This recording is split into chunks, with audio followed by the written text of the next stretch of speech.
On ouvre ce Trends des marchés et sans plus tarder, on s'intéresse aux tendances boursières de ce vendredi.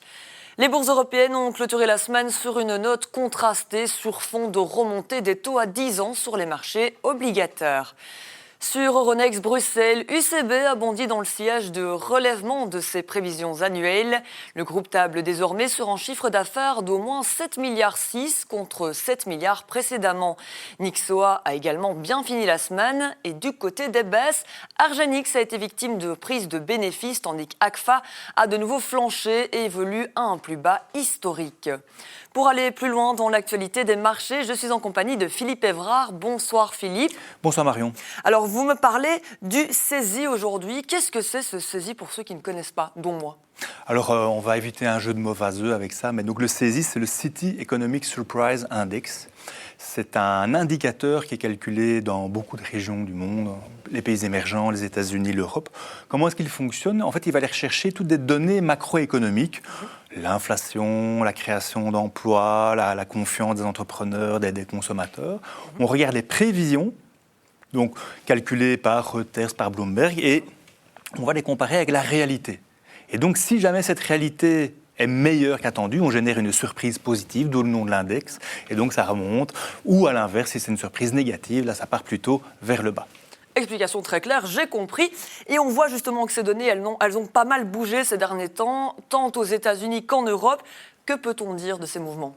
Alors le graphique qui est affiché, vous voyez qu'en fait aux États-Unis, le graphique va jusqu'au 3 décembre, en fait il y a eu vraiment un plongeon des données américaines. Alors comment est-ce que ça peut être interprété ? C'est soit un défaut de prévision, les prévisions qui étaient peut-être trop optimistes. C'est vrai qu'on sort d'un contexte où l'économie américaine fonctionne très très bien, donc peut-être que ça vient de là.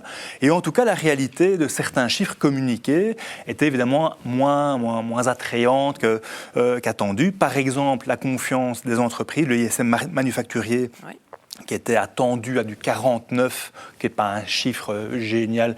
En fait, le chiffre réel est à 48,2, donc moins bon qu'espéré. Le PMI des services, toujours aussi la confiance des entreprises liées au secteur du service, qui lui est à 55, enfin attendu à 55, c'est un bon chiffre. En fait, il n'était qu'à 54,1, un peu moins bon.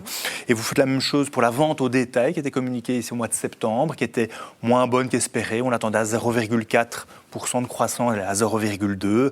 Et également, toutes les données liées à l'emploi qui sont communiquées maintenant par le Bureau of Labor Statistics, toutes ces statistiques qui ont mis beaucoup de temps à arriver suite au shutdown, quand elles arrivent, elles sont compilées et elles ont fait chuter l'indice. Et en Europe, justement, les surprises, elles sont positives ou négatives ? Alors là, c'est plutôt le chemin inverse. Alors, comment est-ce qu'on peut expliquer ça ? C'est soit des prévisions qui étaient trop prudentes, c'est possible, mais en tout cas, on a eu plusieurs données qui étaient même meilleures qu'attendues, notamment la confiance des entreprises, qui était déjà estimé à un niveau élevé, mais ça a été encore plus élevé qu'attendu. Donc, résultat des courses, ce CESI en Europe a augmenté. Et il ne manque pas de données sur le niveau européen ? Non, il n'y a pas véritablement de données qui manquent. Tout est pris en compte. On a affiché les données jusqu'au 3. En fait, quand on regarde les données au 4, voire aujourd'hui, il y aura d'office des changements. On a eu, par exemple, les indicateurs d'inflation aux États-Unis qui sont sortis, qui étaient moins mauvais qu'attendus. Donc, d'office, ça aura généré une surprise positive. Et donc finalement, Philippe, que doit-on penser de cet indicateur ? Alors, il ne faut pas le prendre pour argent comptant ou ne prendre que ça. En fait, c'est un indicateur qui va plutôt montrer la qualité des prévisions. C'est surtout ça que ça mesure. Donc, ça n'a pas énormément de sens de le prendre vraiment tel quel. Il a augmenté, donc c'est que tout va bien. On peut faire l'analogie, par exemple, des résultats d'examen. Bon, on va bientôt rentrer dans cette période de jouissance.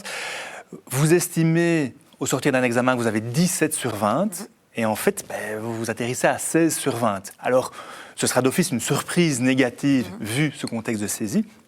Dans les faits, 16 sur 20, ça reste quand même une note qui est quand même très très bonne. Donc il faut pouvoir comparer ça avec la réalité et mettre ça dans un contexte beaucoup plus global. Alors d'une manière générale, cet indicateur est quand même suivi par beaucoup d'investisseurs parce qu'il donne une tendance plutôt. Donc quand vous avez une économie qui va rentrer par exemple en phase de contraction ou de récession, eh bien, il y aura des signes avant-coureurs qui vont probablement être reflétés par ce saisie. Évidemment, dans l'autre sens, quand c'est une économie qui repart en bonne croissance, évidemment, le saisie également donnera ces indications. Et justement, qu'est-ce qui pourrait faire bouger ce saisie dans les prochains jours? Alors, c'est dans l'agenda de tous les investisseurs. Mercredi, la Fed va communiquer ce qu'elle estime être pour le niveau des taux de son taux directeur. Tout le monde s'attend à ce qu'il y ait une baisse de ce taux directeur.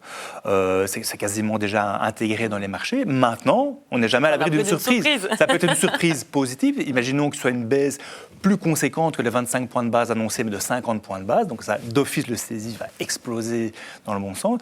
Par contre, Jérôme Powell pourrait dire, en fait, on ne change rien parce que les données d'inflation ne sont pas encore trop stables. Et là, dans ce cas-là, ce sera une surprise négative. Voilà, à nouveau, je conclus là-dessus. Il faut prendre ça dans la globalité, pas prendre le saisie uniquement pour ce qu'il est. Eh bien, merci beaucoup pour votre éclairage sur cet indicateur, Philippe. À très bientôt. Merci, au revoir. Et voilà qui clôture ce Trends des marchés. Merci aussi à vous pour votre fidélité. Je vous souhaite un excellent week-end.